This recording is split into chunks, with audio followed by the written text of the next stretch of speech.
Everyone, इस video में आपको क्षितिज का काव्य खंड का चैप्टर 1 सूरदास के पद पढ़ाए जाएंगे। तो आप इस वीडियो को बिल्कुल भी स्किप नहीं करिएगा, लास्ट तक देखिएगा।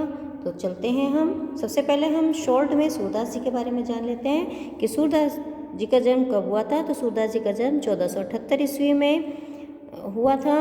कुछ लोग इनका जन्म मथुरा के पास रुनकता में मानते हैं और कुछ लोग इनका जन्म दिल्ली के पास सिही में मानते हैं।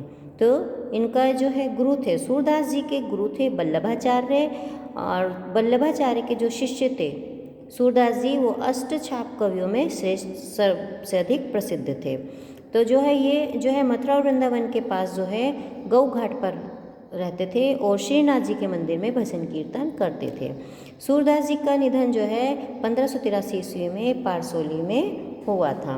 इनके 3 ग्रंथ हैं, सूरसागर, साहित्य लहरी और सूरसरावली। तो सूरसागर जो है बहुत अधिक प्रसिद्ध है।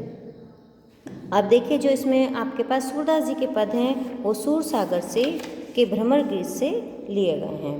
तो इस पदों में जब श्री कृष्ण गोकुल छोड़कर वृंदावन मथुरा चले गए थे, गोकुल छोड़कर जब वो मथुरा चले गए थे, उसके बाद उन्होंने वहाँ से जो है उद्धव के हाथ योग संदेश भेजा था। तो जो है उसे सुनकर जो गोपियाँ उद्धव को कहती हैं, तो उसके बारे में वर्णन किया गया। तब देखिए सूरदास जी का जो पहला पद है, आप लोग ध्यान से देखिएगा, बीच में से मत स्किप करिएगा। तो सबसे पहला पद पढ़ते हैं, उद्धव तुम हो अति बड़ी भागी। गोपियाँ उद्धव को क्या कह रही हैं कि तुम तो बहुत अधिक बड़भागी, मतलब भाग्यशाली हो। कैसे हो? देखिए बता रहे हैं, अपरस रहत स्नेह तगाते नाहिन मन अनुरागी। तुम जो है रस के पास रह रहे हो, मतलब प्रेम रूपी सागर के पास, श्री कृष्ण के पास रहे हो, तब भी तुम्हारा मन बिल्कुल भी अनुराग में नहीं आया, मतलब अनुराग से परे है, प्रेम से परे है। पुर इन पात रहत जल भीतर तारस दहन दागी।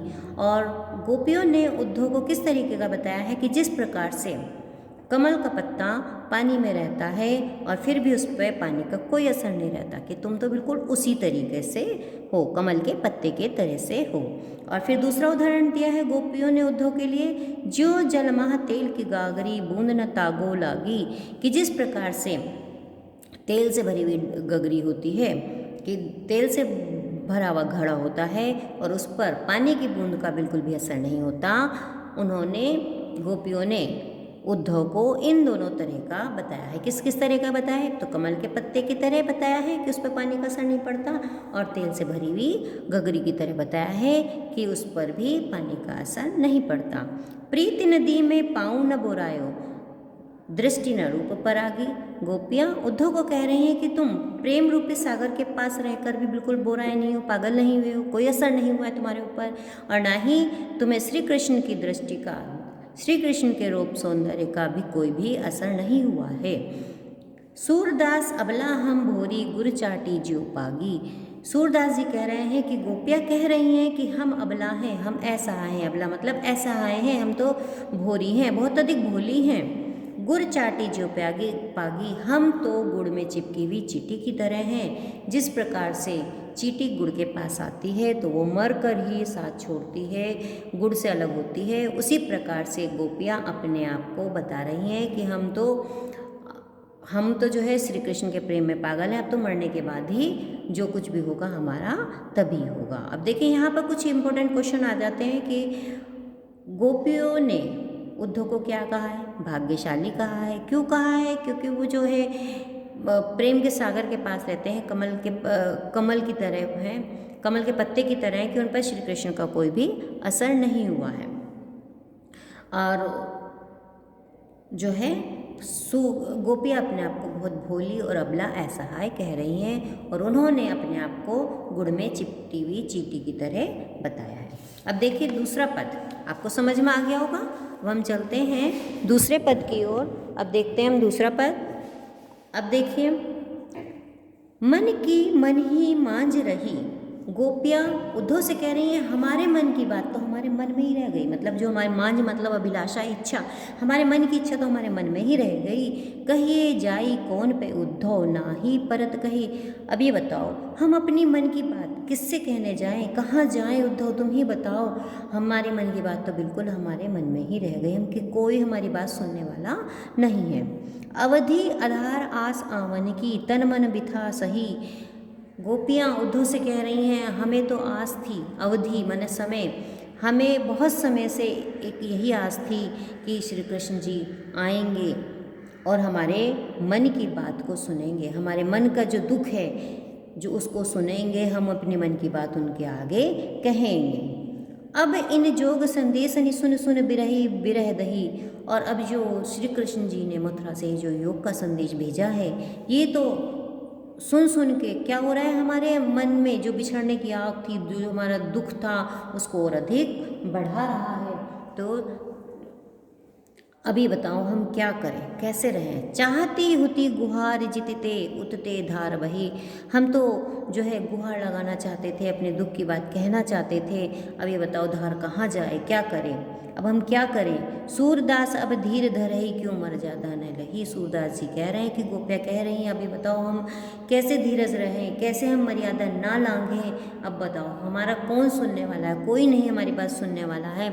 और श्री कृष्ण तो वहाँ जाकर बैठ गए और उन्होंने योग संदेश को हमारे लिए भेज दिया। बताओ उन्होंने मर्यादा बिल्कुल भी नहीं रखी, और हम मर्यादा, और हमारे लिए कह रहे हैं कि हम मर्यादा ना लांघें।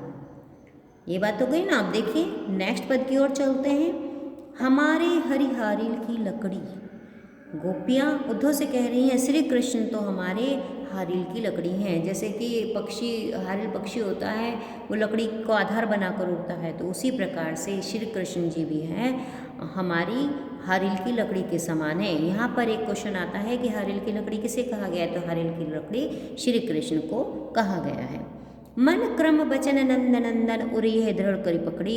गोपियाँ उद्धव से कह रही हैं हमने तो श्री कृष्ण को मन क्रम वचन से जो है श्री कृष्ण को हृदय में बसा लिया है, समा लिया है, जैसे कि बहुत अच्छी तरीके से कस के पकड़ लिया है, दृढ़ता से मजबूती से पकड़ रखा है कि अब हम बिल्कुल भी उन्हें नहीं छोड़ेंगे, उन्हीं को आधार बनाकर हम जी रहे हैं। जागत सोबत स्वप्न दिवस निसी कान्हे कान्हे जकरी।